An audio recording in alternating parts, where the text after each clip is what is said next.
ರೇಣುಕಾಸ್ವಾಮಿ ಕೊಲೆ ಕೇಸ್ ನಟ ದರ್ಶನ್ ಜಾಮೀನು ಭವಿಷ್ಯ ಇಂದು ಏನಾಗುತ್ತೆ?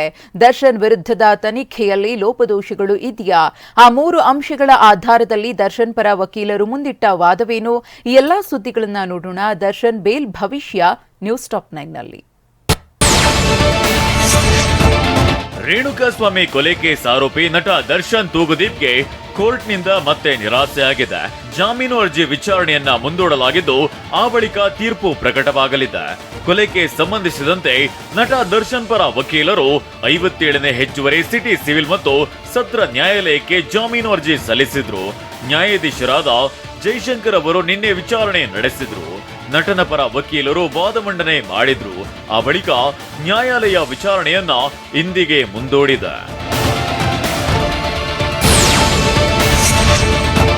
3 ಅಂಶಗಳ ಆಧಾರದ ಮೇಲೆ ದರ್ಶನ್ ಪರ ವಕೀಲರು ವಾದ ಮಂಡಿಸಿದ್ರು.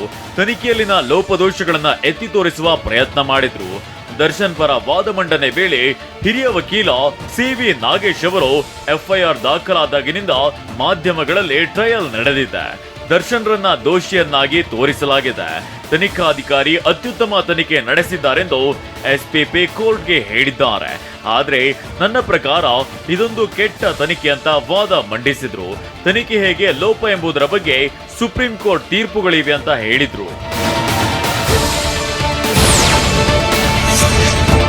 ಸಿ.ವಿ. ನಾಗೇಶ್ ಅವರ ವಾದಕ್ಕೆ ಪ್ರತಿವಾದ ನಡೆಸಿದ ಎಸ್ಪಿಪಿ ಪ್ರಸನ್ನ ಕುಮಾರ್, ಸುಪ್ರೀಂ ಕೋರ್ಟ್ನ ಪ್ರತಿಗಳನ್ನ ನಮಗೆ ನೀಡಿಲ್ಲ, ಕೋರ್ಟ್ಗೆ ಸಲ್ಲಿಸುವ ದಾಖಲೆಗಳನ್ನ ನನಗೂ ನೀಡಬೇಕು ಅಂತ ಹೇಳಿದ್ರು.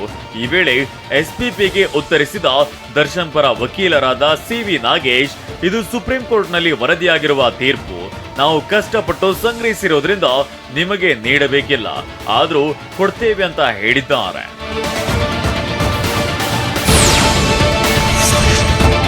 ಯಾವೆಲ್ಲ ಲೋಪದೋಷಗಳನ್ನ ಸಿ.ವಿ. ನಾಗೇಶ್ ಅವರು ಎತ್ತಿ ತೋರಿಸಿದ್ರು ಅಂತ ನೋಡೋದಾದ್ರೆ, ದರ್ಶನ್ ವಿರುದ್ಧ ಸಾಂದರ್ಭಿಕ ಪ್ರತ್ಯಕ್ಷ ಸಾಕ್ಷಿಗಳನ್ನ ಹೆದರಿಸಲಾಗಿದೆ.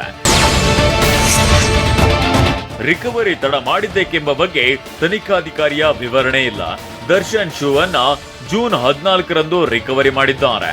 ದರ್ಶನ್ ಹೇಳಿಕೆಯಲ್ಲಿ ತಾನು ಧರಿಸಿದ್ದ ವಸ್ತುಗಳನ್ನ ನೀಡುತ್ತೇನೆ ಎಂದಿದೆ. ಆದ್ರೆ ಪಂಚನಾಮೆಯಲ್ಲಿ ಚಪ್ಪಲಿ ಅಂತ ನಮೂದಿಸಲಾಗಿದೆ.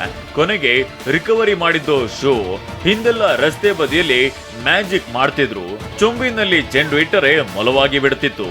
ಇದು ಅದೇ ರೀತಿ ಇದೆ ಅಂತ ಸಿ.ವಿ. ನಾಗೇಶ್ ವಾದ ಮಂಡಿಸಿದ್ರು.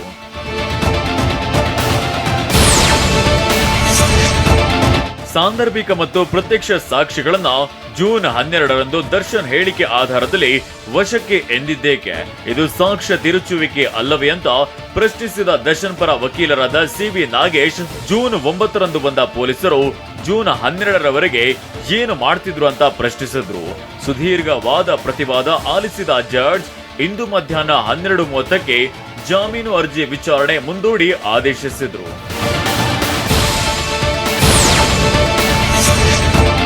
ಬಟ್ಟೆಗಳನ್ನ ರಿಕವರಿ ಮಾಡಲು ಹೋದಾಗ ಅದು ದರ್ಶನ್ ತೆಗೆದಿಟ್ಟ ಸ್ಥಳದಲ್ಲಿರಲಿಲ್ಲ. ಕೆಲಸದವರು ಬಟ್ಟೆಯನ್ನ ಒಗೆದು ಒಣ ಹಾಕಿದ್ರು. ಇದರಲ್ಲಿ ರಕ್ತದ ಕಲೆ ಸಿಕ್ಕಿದೆ ಅಂತ ಪೊಲೀಸರು ಹೇಳ್ತಿದ್ದಾರೆ. ಸರ್ಫ್ ಪೌಡರ್ ಹಾಕಿ ಒಗೆದ ಬಟ್ಟೆಗಳಲ್ಲಿ ರಕ್ತದ ಕಲೆ ಸಿಗಲು ಸಾಧ್ಯವೇ? ಈ ಹಂತದಲ್ಲಿ ಇದನ್ನೆಲ್ಲ ಗಮನಿಸಿದ್ರೆ ಸಾಕ್ಷ್ಯಗಳು ನಂಬಲು ಅರ್ಹವಾಗಿಲ್ಲ ಅಂತ ದರ್ಶನ್ ಪರ ವಕೀಲರು ಪ್ರಶ್ನಿಸಿದ್ದಾರೆ.